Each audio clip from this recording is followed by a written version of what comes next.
Your whole world's gonna change overnight. I gotta work. My mom and my daughter, they mean everything to me. Salary's $900,000. He will call in sick.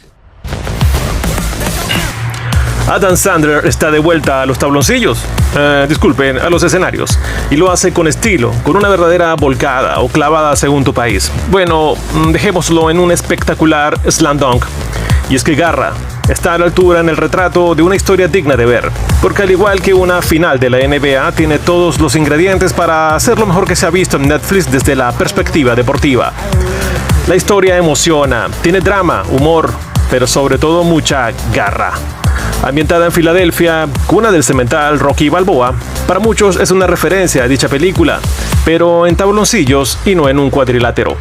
De hecho, la propia historia juega en su argumento con dicha comparación, pero a los ojos expertos es fácil ver que hay algo de Blue Chips de 1990, en donde el veterano Nick Nolte y un joven Shaquille O'Neal muestran la acción en el deporte de los balones color ladrillo. También hay una alegoría a la cinta de 1994, del Scout, protagonizada por Brendan Fraser y Albert Brooks, en donde el contexto psicológico se aplana en el accionar de lograr todo por ganar. De cualquier forma, Garras o Hustle, como prefieras llamarla, es un verdadero tren de emociones, con personajes reales, creíbles, con un elenco estelar. Dirigida por Jeremiah Sagar, este drama deportivo cuenta la historia de un joven albañil español que de un momento a otro se ve al frente de su sueño, jugar en la NBA. Garra tiene todo para hacerte pasar 2 horas increíbles de acción. Y esto es un comentario muy personal. Alejada de cualquier idea de ridículo o exageración, también se ubica Garra, el nuevo film que acaba de estrenarse en Netflix y dirigida por Jeremiah Sagar, como una película que encaja perfectamente en el género de los dramas deportivos.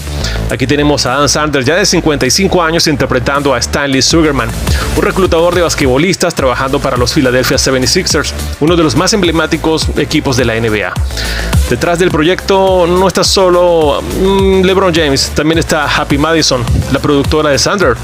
También principalmente lo que quiere mostrar el gran LeBron James en estos dramas deportivos.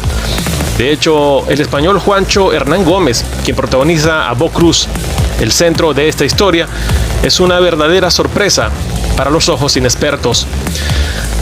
Garra lo tiene todo. Se respira NBA desde las camisetas hasta los vestuarios, pasando por las transmisiones deportivas y, por supuesto, todo apoyado por cameos de grandes figuras de la talla de Dirk Nowitzki, Shaquille O'Neal, el Dr. J, Allen Iverson o Kenny Smith. Así que si tienes Netflix, no te quedes fuera de juego, no dejes de ver Garra, porque sencillamente es una volcada de casi 2 horas de absoluta acción. Noticias CGG.